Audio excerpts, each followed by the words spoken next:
Good morning, students. Today is 27th April and we are starting the chapter real numbers, the first chapter in your mathematics.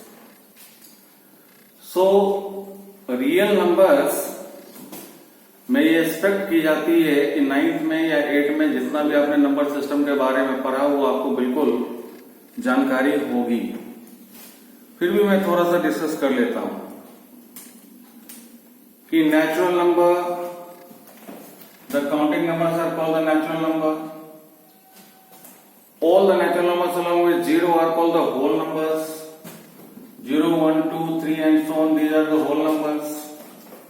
All the whole numbers along with the negative of natural numbers are the integers, -3, -2, -1, 0, 1, 2, 3 and so on, these are integers. These are positive integers, these are negative integers. Okay, इस सब कोई problem नहीं है।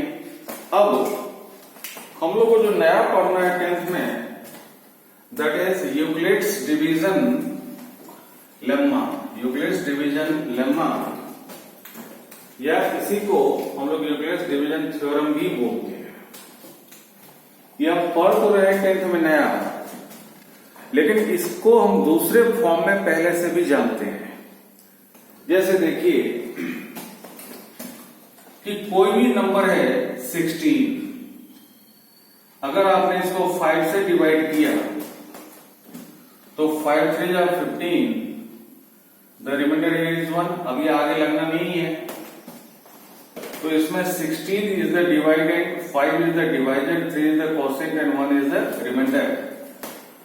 और आप इसको लिख सकते हैं ऐसे कि डिवाइडेड 16 इक्वल टू 5 इंटू 3 प्लस 1। ये बहुत पहले से प्रैक्टिस में है।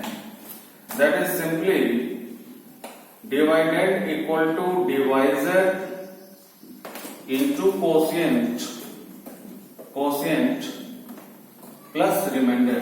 ये जानकारी आप लोग को पहले से है कि डिवाइडेड equal to divisor into quotient plus remainder. तो यही चीज है यूक्लिड्स डिवीजन लेम्मा दो पॉजिटिव इंटीजर के संबंध में, कि अगर एक पॉजिटिव इंटीजर को आप उससे छोटे दूसरे पॉजिटिव इंटीजर से डिवाइड करेंगे तो एक यूनिक कोशिएंट होगा और एक यूनिक रिमाइंडर होगा, और ये रिमाइंडर जब भी होगा ये डिवाइजर से छोटा होएगा और मिनिमम रिमाइंडर 0 हो सकता है। और 0 मिनिमम रिमाइंडर कब होता है? जब पूरा का पूरा ये कट जाए तब। तो यूक्लिड डिवीजन लेम्मा कहता है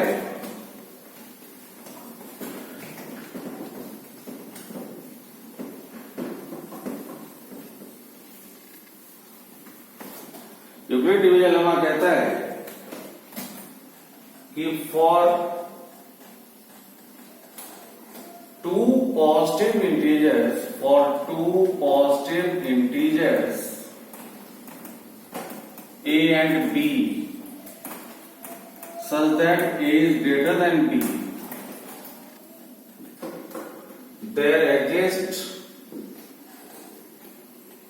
unique integers q and r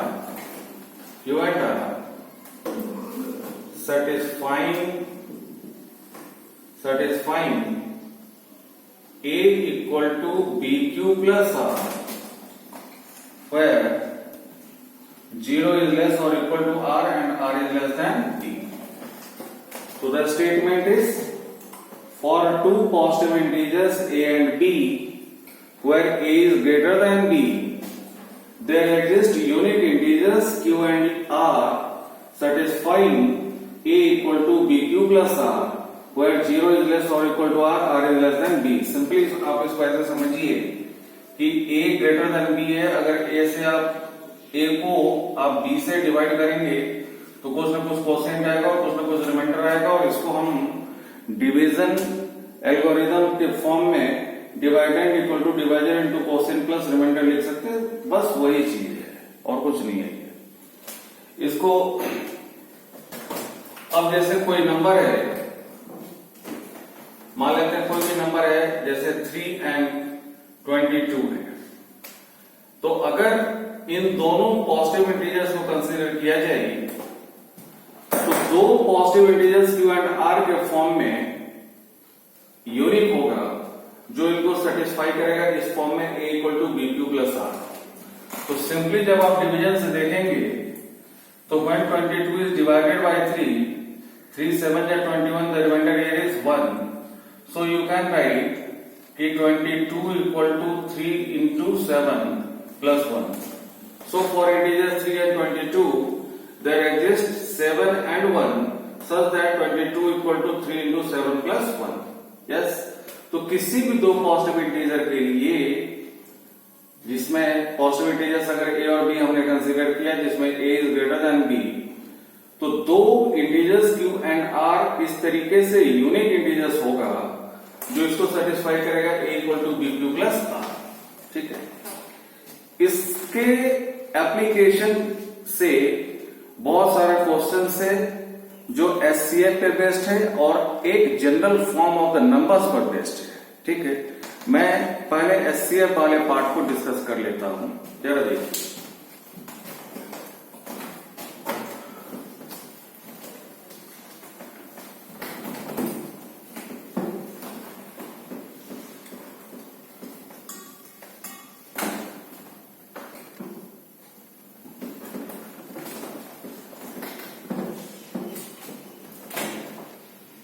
HCF का फुल फॉर्म है हाईएस्ट कॉमन फैक्टर। एचसीएफ को ही हम लोग जीसीडी भी बोलते हैं। The full form of GCD is greatest common divisor. Greatest common divisor. तो एचसीएफ हम लोगों ने पहले भी पढ़ा हुआ है और एचसीएफ निकालने का दो तरीका ऑलरेडी हम लोगों ने पढ़ा हुआ है। पहला by HCF by using prime factorization method और दूसरा था HCF by using division method. ठीक है, तो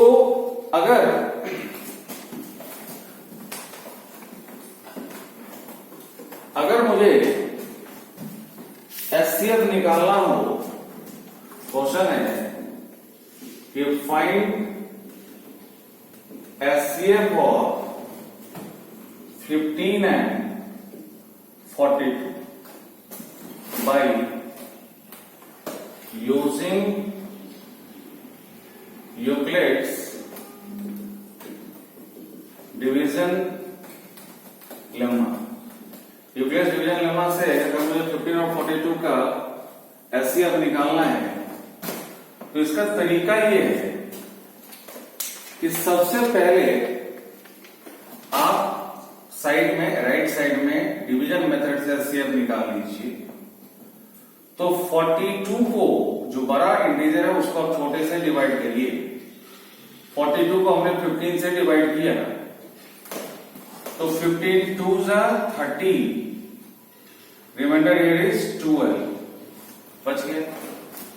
अब हम लोग क्या करते हैं, जो रिमाइंडर है इससे पहले वाले डिवाइजर को डिवाइड करते हैं। तो अब ये रिमाइंडर हो गया डिवाइजर और पहले वाला जो डिवाइजर था वो हो गया कोशिएंट। तो 12 से 15 को डिवाइड करिए, 12 बन जाए 12, रिमाइंडर हियर इज 3। फिर इस 3 से 12 को डिवाइड करिए एंड 3 4 जा 12, द रिमाइंडर इज 0। और जिस डिवाइजर के लिए रिमाइंडर 0 आ जाए that last divisor is the HCF. Therefore HCF is 3। तो इसी डिवीजन वाले फॉर्मेट को हमें डिवीजन एल्गोरिथम में यूक्लिड्स डिवीजन लेम्मा के थ्रू लिखना है। तो जब ये हमने साइड में बना लिया, एक्चुअली ये पहले रफ वर्क ही हुआ। तो पहले ये अलाउड नहीं था सॉल्यूशन में लिखना, अब ये अलाउड है कि साइड में आप डिवीजन के फॉर्म में दिखाइए और बाएं में इसको ईडीएल के फॉर्म में लिखते चले जाइए। इसमें क्या होता है कि गलती होने के चांसेस बिल्कुल नहीं होते हैं। तो जब आप इसका सॉल्यूशन बनाएंगे तो आप ऐसे बनाएंगे कि ये जो दोनों नंबर है इसमें पहले आप कंपेयर कर दीजिए कौन बड़ा है कौन छोटा है। Here 42 is greater than 15. Okay, So on dividing 42 by 15 we have, ये जो पहला वाला डिवीजन है इसको आप डिवीजन एल्गोरिथम के फॉर्म में लिखिए तो 42 is equals to 15 into 2 plus 12 और यहां पे लिख देंगे by applying EDI nucleus division lemma. अब ये जो पहला में डिवाइजर है वो अब नेक्स्ट डिवाइडेंड हो जाएगा और पहला जो रिमाइंडर है वो नेक्स्ट डिवाइजर हो जाएगा, ठीक है। नाउ on taking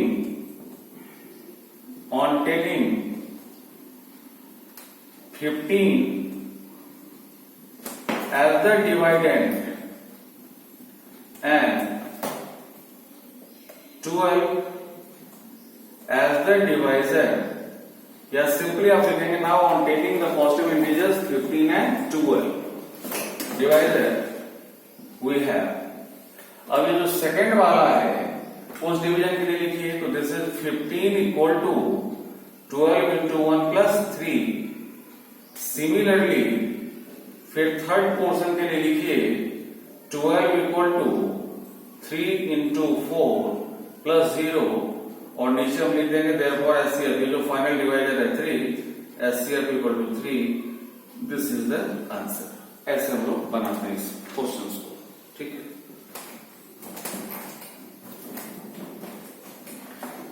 अब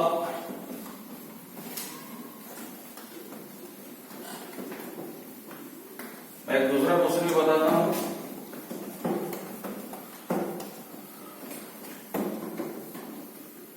यहीं पे अगर क्वेश्चन है find the HCF of 13 and 152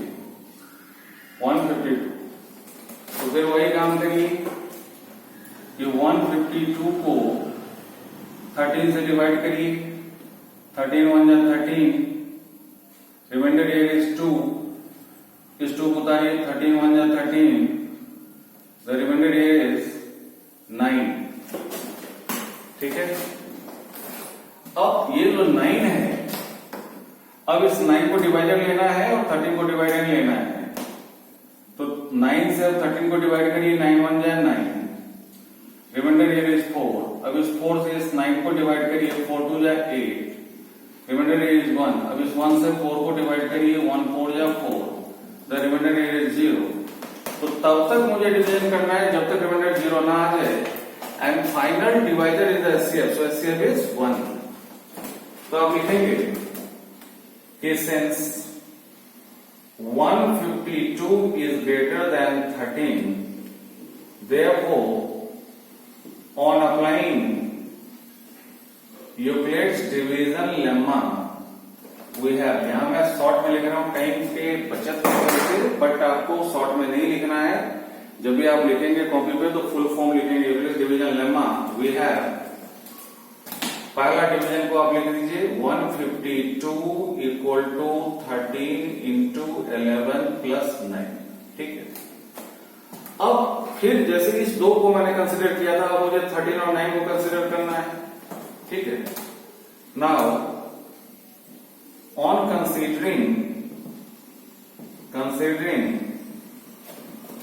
the integers 13 and 9 we have 13 equal to 9 into 1 plus 4 by Euclid division lemma.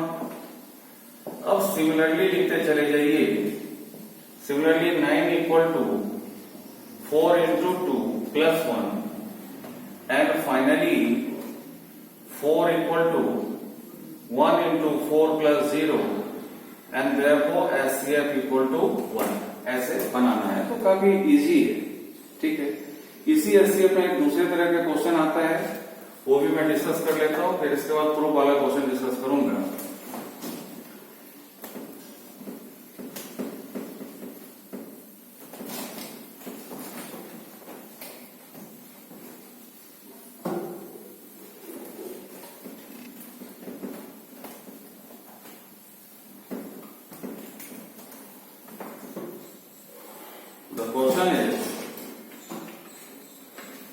You find HCF of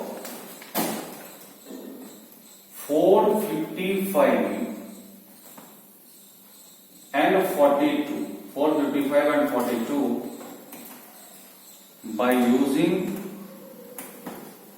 Euclid's division lemma and express this HCF in the form of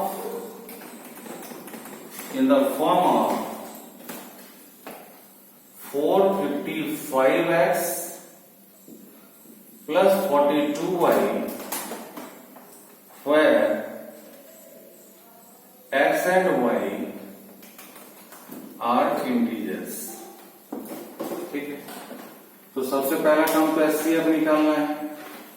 तो HCF निकालने के लिए वही काम कर दीजिए कि पहले राइट साइड में आप डिवीजन लीजिए।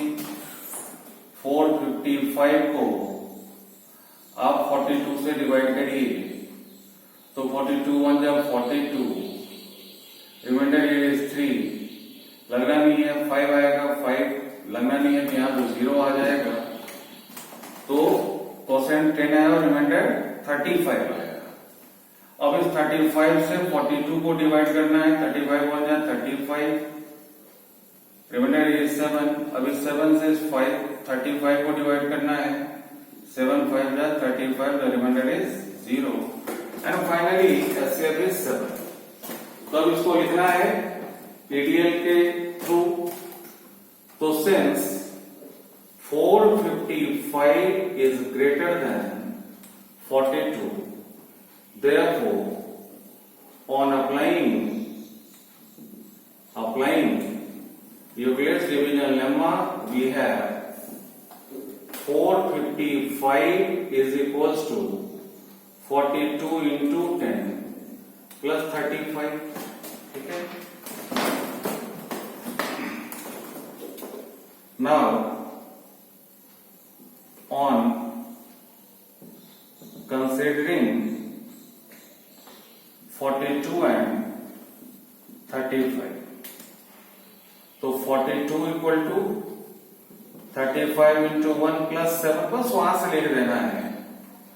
सिमिलरली आप 35 इक्वल टू लिख सकते हैं 7 into 5 plus 0 and therefore HCF equal to 7 आ गया।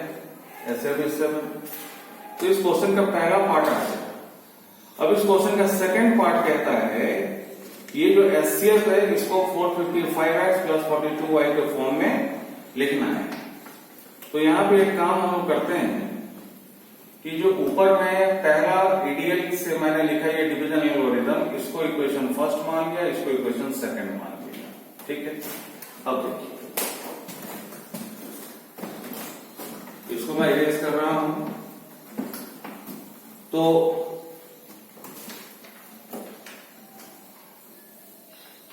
क्या हो रही है नाउ